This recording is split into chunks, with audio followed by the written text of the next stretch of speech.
Jack Thunder and the Fragments of Anima, Book 7, Null. Chapter 8, The Heart of Darkness.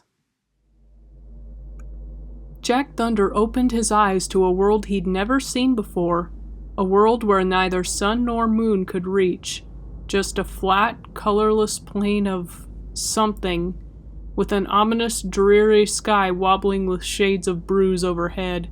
The air carried a lifeless chill despite there being no wind. Looking around, he spotted Buckthorn, Shadowpaws, Snotter, Kirami, and Saturn rising to their feet. Razor, Sun, and Frosty were nowhere to be seen. It was just the 6 of them. He tried to yell out to them, but he couldn't hear his own voice.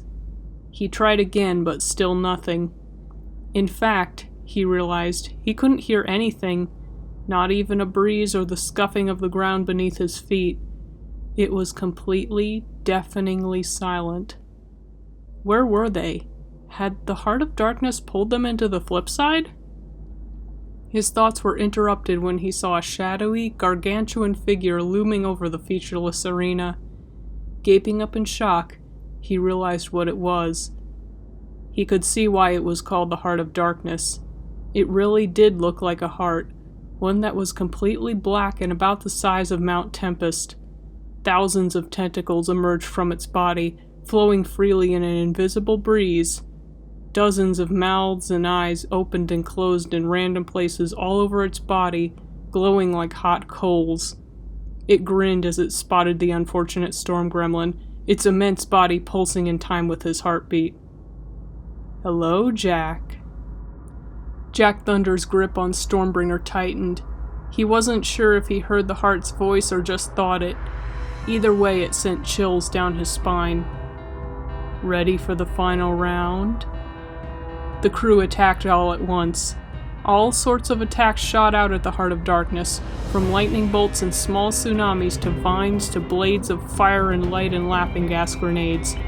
But before any could hit, the Heart of Darkness vanished. Jack Thunder skidded to a stop. Seriously? Where did it go? His answer came when a long tendril snatched him from behind. It lifted him off the ground, reeling back as if to throw him. Stormbringer flashed a bright green as lightning coursed around his captor, releasing him from its grip. He fell to the ground with a thud. The air filled with a green haze as something exploded in the Heart of Darkness's face. It did not like this at all. Jack Thunder could see its expression scrunching up in a scream, even as it made no sound. Another dozen tendrils lashed out, homing in on Shadowpaws. It was so focused on the Nekomata, it didn't notice Saturn rearing up for a strike. A few flashes of yellow light later, and those tendrils were sliced into little pieces that dissolved back into the ground. The heart regrew them without a second thought. Shadowpaws only barely evaded capture as Snotter encased the heart in vines. It gave the 2 of them a few seconds before the superior Wendigo broke through those, too. It was quickly dawning on Jack Thunder that no matter what any of them did, none of their attacks made any difference. The heart just brushed them off like they were nothing. The 6 wouldn't last much longer like this. The storm gremlin already felt exhaustion begin to cloud his mind. Already it was looking like the Fragments of Anima wouldn't be enough, like they had come all this way for nothing.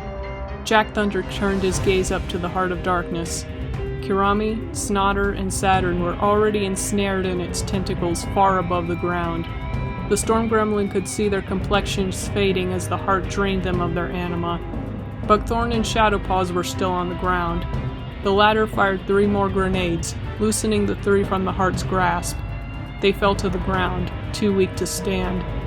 They clutched at their weapons, glaring defiantly up at their attacker. Jack Thunder imagined that it was chuckling to itself, sure in its victory. But they just had to keep trying. It was all they could do.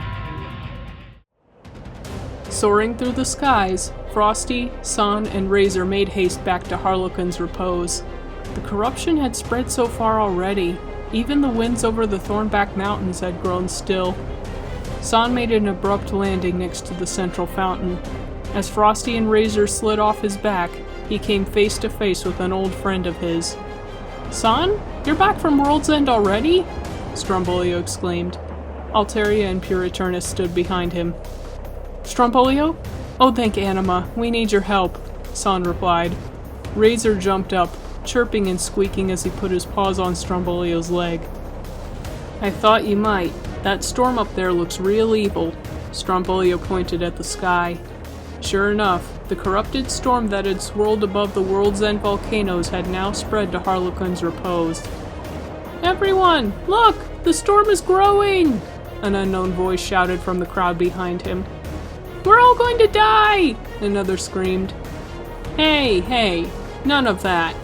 Strombolio turned around. The new champions are up there, and they're giving it all they've got. Freaking out is only gonna guarantee their deaths. And ours too. Frosty winced at Strombolio's words. Why did he have to put that thought into her head? San got an idea.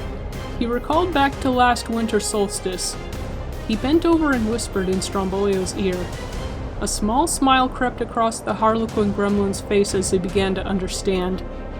He turned to whisper San's idea into Alteria and Puriturnis' ears. They nodded as they listened. Strombolio turned back to the crowd. I'll tell you what we're gonna do. See this here speaker behind me? Alteria and Puriturnis here are gonna start it up. It's pretty loud on its own, but to get to the heart of darkness, it'll need a bit of help. You see, it's built to run off of undifferentiated anima. If you all start singing along, it just might get loud enough to reach that demon up there. That'll give Jack and his friends a chance to turn things around. You with me? He was met with a few reluctant nods. His face fell in disappointment. He'd expected more excitement from the citizens of Harlequin's Repose of all places. Well, anyway, it's worth a shot. He signaled to Alteria to start the music. Alteria jolted the speaker to life. A jaunty melody began to play. One by one, each voice joined the chorus.